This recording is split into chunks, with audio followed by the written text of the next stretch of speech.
What's up, everybody? Josh Campbell from MarineMax St. Pete. Today I want to bring you aboard a personal favorite of mine and a boat that's near and dear to my heart, the Boston Whaler 28 Dauntless.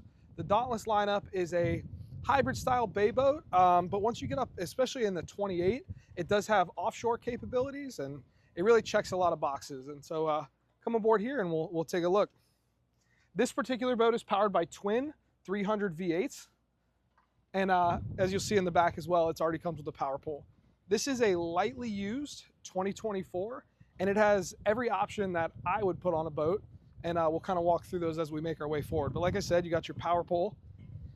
On the Dauntless, we have this back casting deck here with livewell port side, but over here, if you're not fishing and you're just traveling, opens up to a real big bench seat with storage underneath and access to your ladder for the swim patio.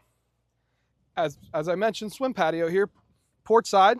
This folds down and goes just above the water line there. It's a great place to access the beach, or if you're like me and we're bringing big fish in, you can flop it down and flop some fish over.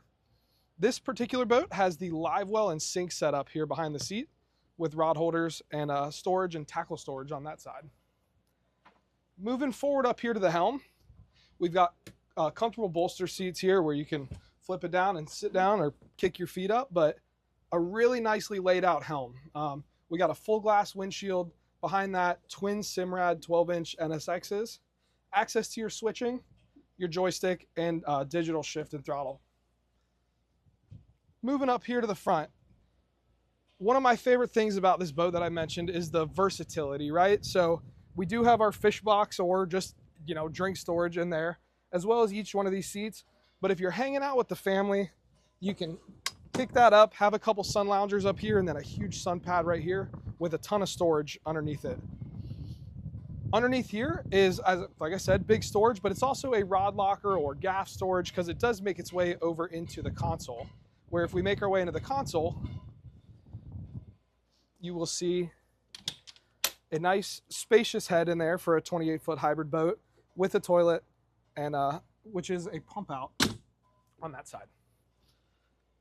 Moving forward, again, we're going to see the Minn Kota Instinct Quest. This is a awesome trolling motor. It is auto deploy with the touch of a button, but we've added it on the C-swivel. So once it's ready to deploy, you flip it over and drops out. And then when you're done, to get it out of the way, comes over here and it mounts to the rail. So like I said, a very versatile boat, whether you're the sandbar goer, it's, shallow enough to just drive right up on it, drop your power pole and hang out. Or if you're fishing, take it out 50, 60 miles offshore like I have, as long as the weather permits. But we'll like you to come down and see the boat if you want to stop in. Again, my name is Josh Campbell from MarineMax St. Pete. My cell is 813-401-1968. We look forward to seeing you.